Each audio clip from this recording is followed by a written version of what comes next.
Buenos días. Me han presentado como científico y en particular como astrofísico.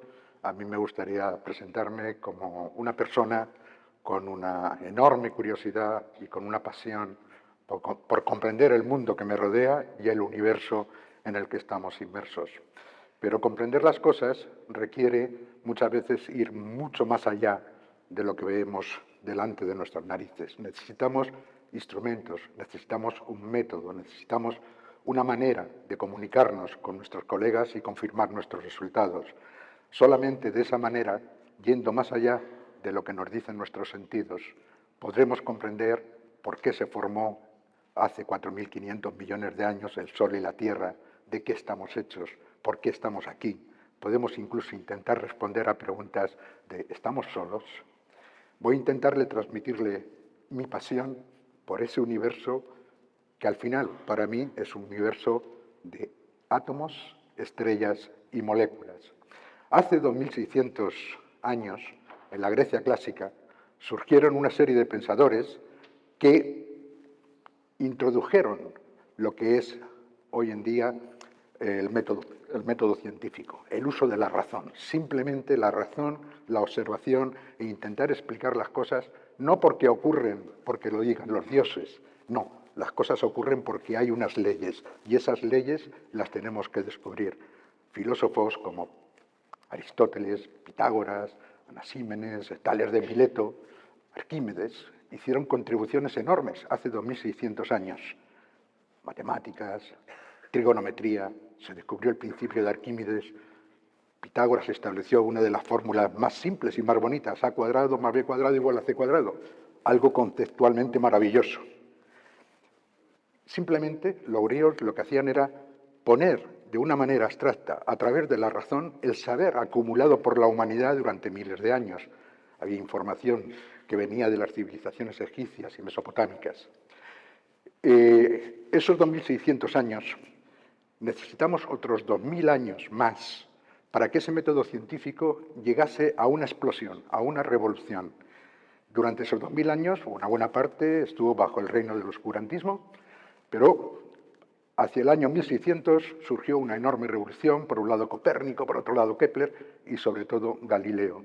Galileo fue una auténtica revolución en nuestra visión del universo, porque al pobre pues, se le ocurrió construir un telescopio, mirar al cielo y decir la luna no es perfecta. Y casi le cuesta el cuello, porque la luna tenía que ser perfecta según la filosofía aristotélica. Bueno, pues con el telescopio, que fue el primer instrumento serio para hacer medidas astronómicas, nuestra visión cambió completamente. Y a mí me gustaría contarles una historia, porque realmente mi pasión surgió cuando yo era un niño en Albacete, soy de Albacete, y cuando tenía unos 6, 7 años, hace 60 años, no había televisión, no había redes sociales, pero teníamos nuestras propias redes sociales. Los vecinos sacaban las sillas a las puertas de las casas en verano a tomar el fresco y se charlaba, se contaban los chascarrillos y los niños hasta teníamos derecho a hacer preguntas.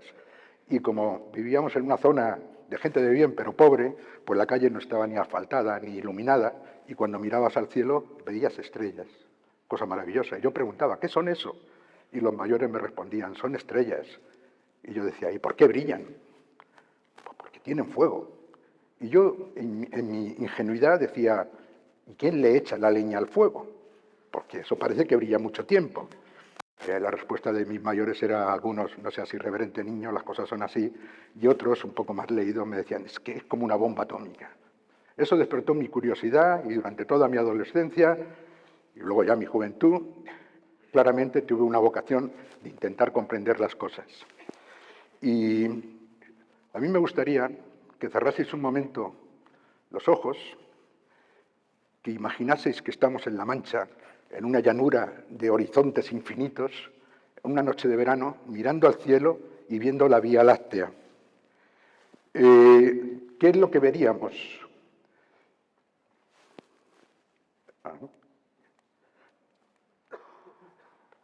Veríamos una mancha lechosa sobre el cielo y siempre lo hemos pensado así, y todos lo sabemos, son miles de millones de estrellas.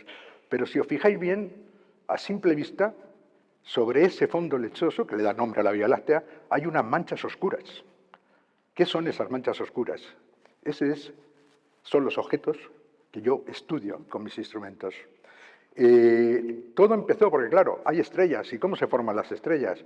¿Y qué es lo que hay en esas nubes oscuras? ¿Qué conexión hay entre átomos, estrellas y esas nubes oscuras, nubes interestelares? Que, para que se hagan una idea, son objetos que tienen miles de millones de veces el tamaño del sistema solar, que tienen masas que pueden llegar a de 1000 hasta 100.000 veces la masa del Sol. Son objetos enormes, pero son oscuros, no brillan, no se pueden observar con los telescopios actuales, con los telescopios a los que estamos habituados, los telescopios ópticos. ¿Y cómo empezó todo? Pues le voy a contar una historia que es la visión cosmológica actual y que está bien corroborada por las observaciones. Hace 13.700 millones de años, antes no había nada, hace 13.700 millones de años ocurrió una gran explosión por fluctuaciones cuánticas. Las escalas de tiempo de la evolución son inimaginables, es 0 punto seguido de 49 ceros y un 1. Sobre esas escalas de tiempo, el universo evolucionó de ser toda energía a, al cabo de un segundo, tener átomos de hidrógeno. Y a los 3 minutos de la gran explosión ya teníamos también átomos de helio. Y después ya no hubo más átomos. Se paró el proceso de creación de átomos. Todos sabemos que estamos hechos de carbono, de agua, eso significa que tenemos carbono, oxígeno, que en la atmósfera hay nitrógeno. Si en el Big Bang, en el origen, no se formaron esos elementos, ¿dónde se formaron? Bueno, pues para comprender dónde necesitamos estudiar y ver más allá de lo que ven nuestros ojos. Aquí tenéis una imagen del arco iris. La zona central de esa imagen representa los colores que nuestros ojos ven y los que hemos usado para estudiar el universo durante miles de años, hasta que descubrimos los instrumentos capaces de analizar la luz. Pero más allá del rojo hay vida, hay colores. Está el infrarrojo. Y más allá del infrarrojo está la radio. Por el otro lado, más allá del azul está el ultravioleta. Y más allá del ultravioleta, los rayos X, que todos conocemos. A casi todos nos habrán hecho alguna placa de rayos X en el hospital. Y más allá, los rayos gamma. Si queremos explorar el universo, tenemos que tener instrumentos que nos den información sobre toda la gama de colores que tiene la luz, que tiene la energía. Y eso es lo que hemos hecho los astrónomos desde Galileo, construir cada vez instrumentos más potentes. Aquí tenéis una imagen de nuevo de la Vía Láctea, tomada desde el hemisferio sur, y ahí veis unos instrumentos, son radiotelescopios. No observan en el óptico, observan en longitudes de onda radio. Esos radiotelescopios son los que yo utilizo, y mis colegas del mundo de la radioastronomía, utilizamos para observar esas nubes moleculares. ¿Qué es lo que realmente a mí me motivó a hacer esto?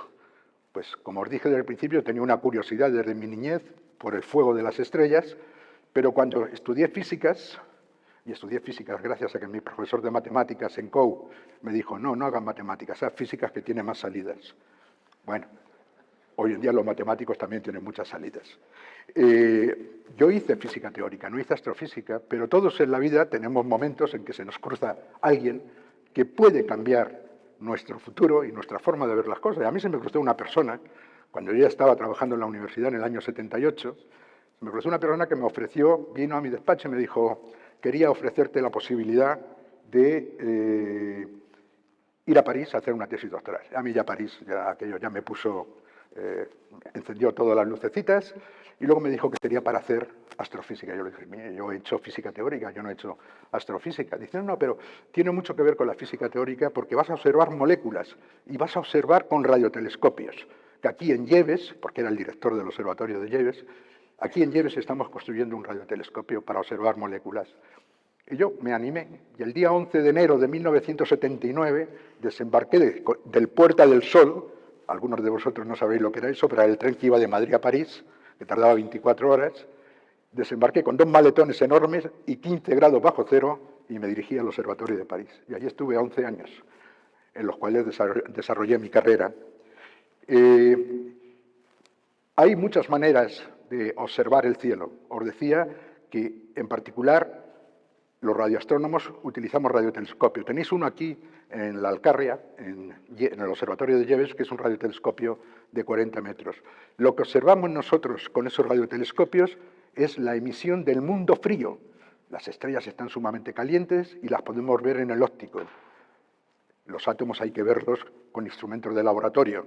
Entonces, gracias a toda la instrumentación que hemos sido capaces de desarrollar, sabemos hoy en día cuál es el fuego de las estrellas y por qué los átomos como el carbono y el nitrógeno y el oxígeno existen.